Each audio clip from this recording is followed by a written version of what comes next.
Hello everyone, I'm Daniel, and I'm going to talk to you a little bit about the newest updates to the mod. First things first, we're looking at the whole table, but since last time we talked, we've added a few new ways to have some layouts, particularly around the player mats here in the center of the screen. Let's see how to do that. Click on the Options button down in the right-hand corner of your screen, and you should be able to see lots of options, but there is something called the global player mat settings right in the middle. And at the bottom, we have choose a table layout. We've got some options for you. The classic 4-player mode here, very used to that. If you want to automatically get rid of the side 2 because you are playing just 2-player, go ahead and click on classic 2-player. Before you could use the remove and respawn a player mat to get rid of 2. Now we just do it automatically. This also will, just as we can quickly see, change the number of players up here. If that's ever wrong or isn't the number of investigators that are matched, you'll get a little warning message for that. All right, so that's a quick way to get rid of a couple player mats, but we have some other options. Let's go back to the classic 4-player just to show some differences. We've got 2 other 4-player modes, the upright mode. You can see things moving around here. This changes the side player mats to be facing upwards. So you're not looking at the player mat or the play mat in the middle anymore, kind of sideways. A lot of people do like this or might play this way already, just because you're so used to looking at the main play area here as being, the direction we're looking at right now. So enemies are facing up and down, and you can tell if they're rotated or not. So this is kind of a nice way to do that. Now, if this looks a little too goofy for you, the other method here, the sides, is kind of the same idea, but now we're compressing it all into just this portion of the screen. And now you're kind of sitting back to front with each of your players. Notably, these are still the same colors, right? The green player mat is up here, red and orange. And you can change your player color in the same way as before. Last one to show is let's go back to the original just to show. You also might have noticed some of the other things moving around, like the victory display, maybe a few other objects. We'll see that again in a second with the true solo mode here that gets rid of the other 3 mats and also moves the mythos area down to this side. So now you can play without having to worry about looking up there. Now, the cool thing here is that the mythos area is fully movable, and when you spawn things like placing a scenario, all that stuff is going to come down here automatically. You don't need to worry about dragging things from some phantom area up here. It all will move here without you needing to deal with it, and everything else should work exactly the same. Now, there are ways to move this manually to other places, but that requires you to do a little bit of coding in the console. So don't worry about that too much, but if you have other suggestions of layouts that you're interested in seeing, let us know in the Discord. Okay, speaking of playing with a larger player count and having all the different things to look at here, if this is sometimes a bit harder to track in terms of playing who is first to play, who's second to play, who hasn't gone yet, check out the action tracker down here, which is updated a bit. And if you've never used this before, this allows you to track which actions are being used. This is marking what you've done with these action tokens up here. So if you check out my name here, after I use these tokens, they're going to gray out over on this side. So now you can see that I've finished my turn, and maybe Trish wants to go next, and maybe while this is all happening, someone else got up and left, and now they've come back and say, oh, did Preston go yet? No, not yet. So then he takes his turn. And if you put extra action tokens up here, that will increase the number of things here. So maybe Trish has a Leo DeLuca in play or something. So now we have 4 different boxes here to represent all those different actions.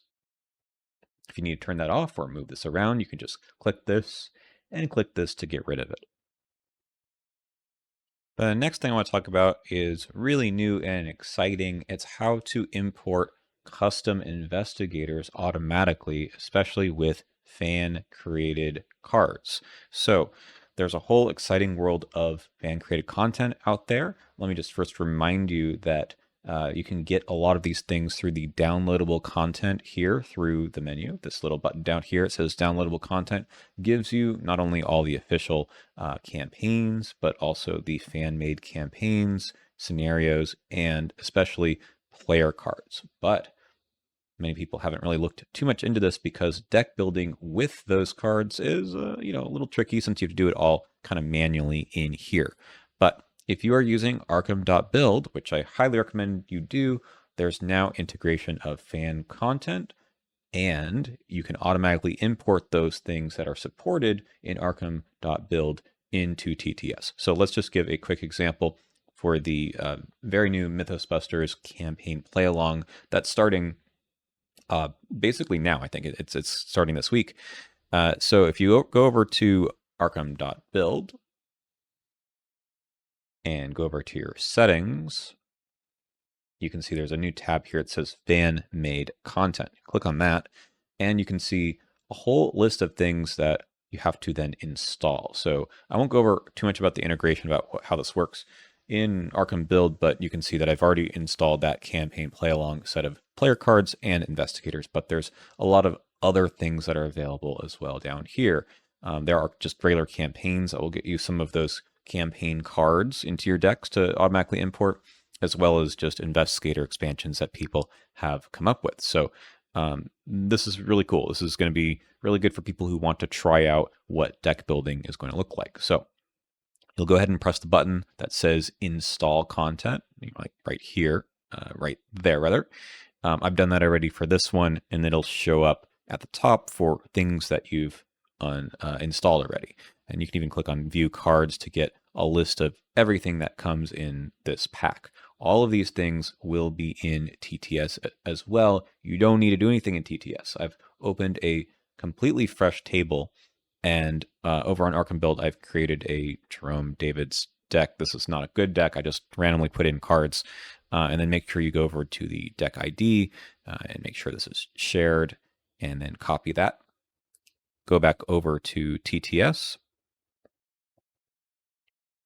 Go over to the deck importer over here and just copy in that deck ID. I just did Control V there on a PC, hit build all, and let's wait and see if everything pops up. There we go. Takes a little while, but it added all of those cards into the all player cards box we'll look at in a second. And then we can see our permanent cards spawned over here on the side. Our Jerome David's Investigator card with the special back here is there. All of our metadata here is here, as well as all of our player cards. That's it. Very, very easy. And I didn't have to load anything in. Now, it did it automatically. If you go over to the all player cards and additional player cards box over here, you can see that all that stuff is now directly in this box. So if you ever manually add player cards to your table, you can throw them in here in order for them to get imported. Now, as you saw, not everything is on Arkham.build. There's tons of stuff that's in the fan-made player cards over here. If you are a creator of one of these sets and you want to get it more widely viewed, reach out to us and we can help you get it into Arkham.build. You kind of need a lot of the metadata already in. You'll need the project ID that we've already put in here, but we can get that done pretty easily. So let us know. We can make sure people play your investigators, just test them out. We can do some updates on them later.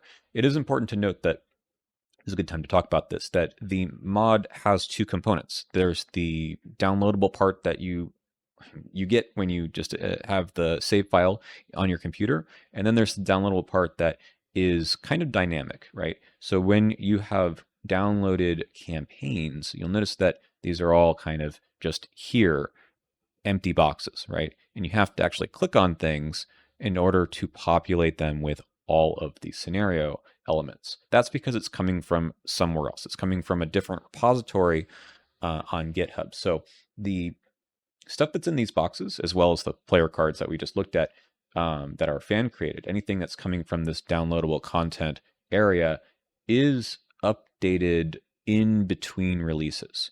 So if there's ever anything that you don't see today, it actually might show up in a few days. And that's specifically the case for the campaigns, right? So if you haven't played through, say, the Drowned City before and you're playing through now, you might notice there's actually quite a few helpers that I've added recently. And not all of them have it. Still working on a few, but there will be more added. And you don't need to do anything to add those. They just will happen automatically, provided that you re-download the campaign. So if you ever want to get a new copy, you can always go down to the downloadable content and select this again, and now it'll pop up over here and you'll get a fresh version. Also good if you accidentally delete cards or lose them in some way, you can get them back through just downloading a new copy of the campaigns. All right, what else is new over on the investigator end? So there's a few new things here since we last talked, specifically around tokens on cards. Jerome's probably not going to have a Luger, but if you do, there's actually a new helper here as well since we last updated the video here. It's been in the mod for a while. But if you ever have more than 2 ammo that you want to put on here, you can always press the numpad 9 to add more.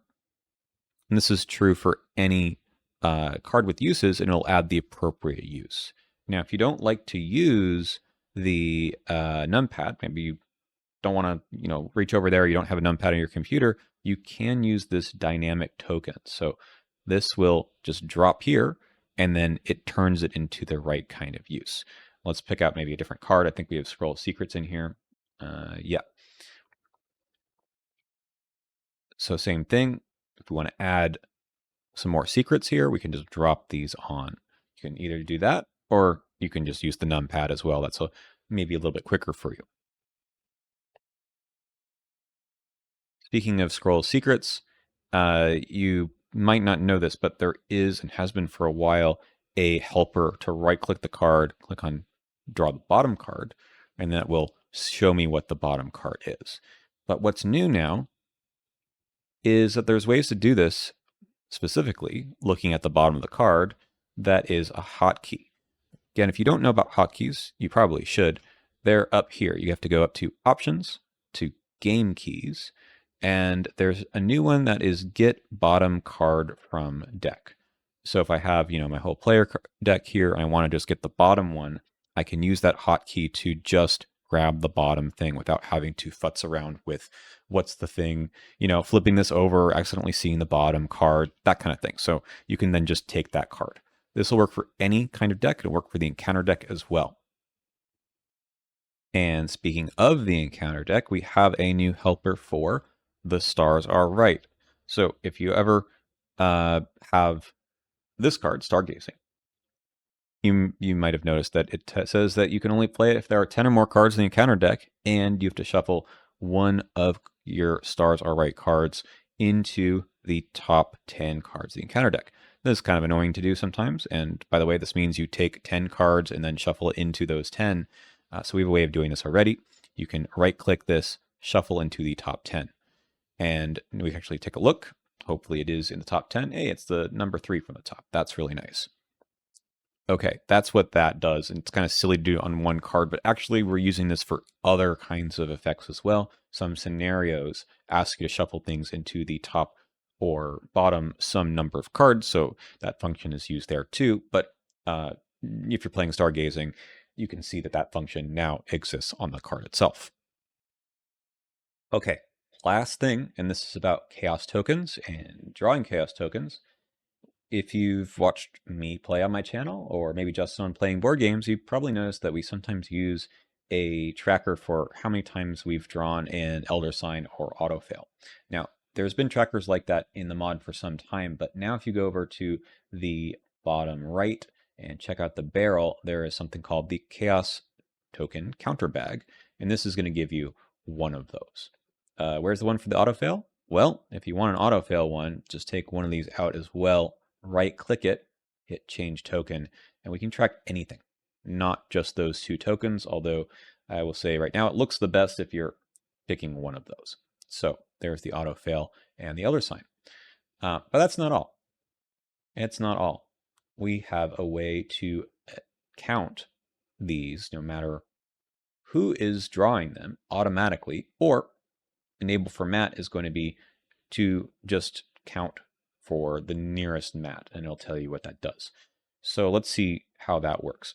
So we can enable, let's just do this for each mat. So now it says here that we're counting for orange. This is the orange mat right here. Same thing for this one. And we can make these over here for Jerome. Let's see how many elder signs and autofails he draws. Let's change this one to an autofail. And then enable for the closest mat as well. So you'll see here it's going to be for white, which is Jerome. Now, this will take forever probably to show that this works, so let's go ahead and increase the odds a bit. Let's see, we can get rid of most of our tokens, except for adding a bunch of our autofails and whatnot, just for demonstration purposes. I don't recommend this, but, you know, it might be fun to play a campaign where you have just elder signs and autofails. All right, let's see if this works. All right, there's a elder sign, and there's a slight delay just for dramatic effect, and then it counts it automatically there. And let's see if Jerome gets one of those. Oh, he got an autofail. All right, it counts it right there, but note that it didn't count it over on Wendy's side. Now, if Wendy draws, let's say, an autofail, let's see if she's unlucky enough to draw one. Nah, she's just really lucky. She draws elder signs all the time, and sometimes cultists. You'll notice that she's super lucky. Okay. The chaos tokens themselves, by the way, have been updated a bit. They're a bit of a higher resolution. Man, she's just on a hot streak here. So let's, there we go. Finally an autofail. But you know what? She's Wendy Adams, and she can redraw that token and cancel it. So if you ever cancel a token by returning to the bag with these kinds of effects, that will remove it from the drawer over, or the counter over here as well. Now, not everyone is Wendy Adams. If, for example, Jerome draws maybe another autofail, there's a lot of elder signs in here. And we actually want to show that he cancels this. There's another way to cancel things now in the mod, which is to simply flip the token. And that's going to decrease the counter too. So this is maybe more important if you are playing cards like Olive McBride. Let's give that up maybe. Olive, of course, has an ability to reveal 4 tokens instead of 1. Choose 2 to resolve, ignore the rest. If you want to make this really easy for you to tell what just happened here, you can, again, if you've not done this before, if you want to draw all 4 at once, you can hover over the button, use the numbers above the keyboard, above the letters on the keyboard, type 4. Oh boy. And you can see that it counted everything, right? That's not really what these are supposed to be for. You want to cancel a few of them. Let's cancel both the auto fails. So now we know that these are the 2 things that actually were resolved. In a real chaos bag, this might be more beneficial for you to really keep track of what modifiers to start counting. And then these go back. But that's not all. Maybe you're playing way zoomed out like I do sometimes, and it's sometimes hard to see what tokens were drawn. So I've added a new feature. It's kind of still in testing, but it is show enlarged token on the screen. So if you now press the button, it will show you right up here in the middle of the screen the token for just a few seconds. Not too long, but you know, if you're kind of off looking in the corner or doing something over here and someone, you know, draws a chaos token, you're like, what happened? Oh, there was an autofail just drawn.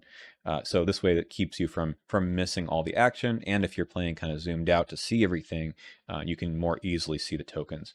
Now for elder signs and autofails, that's not that big of a deal, but sometimes the +1 and -1 look pretty similar from far away, and this will hopefully alleviate that problem. Now, one other cool thing about it. Now, we all like to have the scenario reference card nearby so you can check out what those symbol tokens mean. But if you have this option enabled to show the thing on the screen, now we get it right here. very briefly. So you should be aware of what it says anyway, but it'll tell you not only, as we'll see it again here, what the token does, but at the top here, it'll tell you the current modifier. Now that current modifier is set by the token arranger over here, which has also had a facelift. So if there really are like a couple of criminal enemies, you might want to make this a -2 or something, or -3, and that will change what this now says. There's the +1. Again, helps you see that that really is a +1. Yeah, here's the tablet. Yeah, -2 right now. So those are things that you can set. And this is still kind of in testing, trying to see what people think of it. We might want to have a modifier for how long this stays up or not, but generally for the number tokens, it doesn't stay up for quite as long as the symbol tokens. And I know it still is a little bit of reading, but it does help you hopefully figure out what these things are without having to always just go back and say, oh, what was the text on this one? Did I actually pass or not? That's pretty much all I've got for you for new stuff. I hope you take a look at the release notes and see what else has been changed. There's a few other helpers, a few other things that are kind of bug fixes and whatnot. But we're always open for feedback, contributions, and hope you enjoy, of course, playing with the mod and exploring some of the content, the new fan cards, of course, the Drowned City, newly released campaign, and anything else that you're still having fun with playing the game and with your group. All right, thanks for watching, and let me know if you have any questions, of course, down in the comments.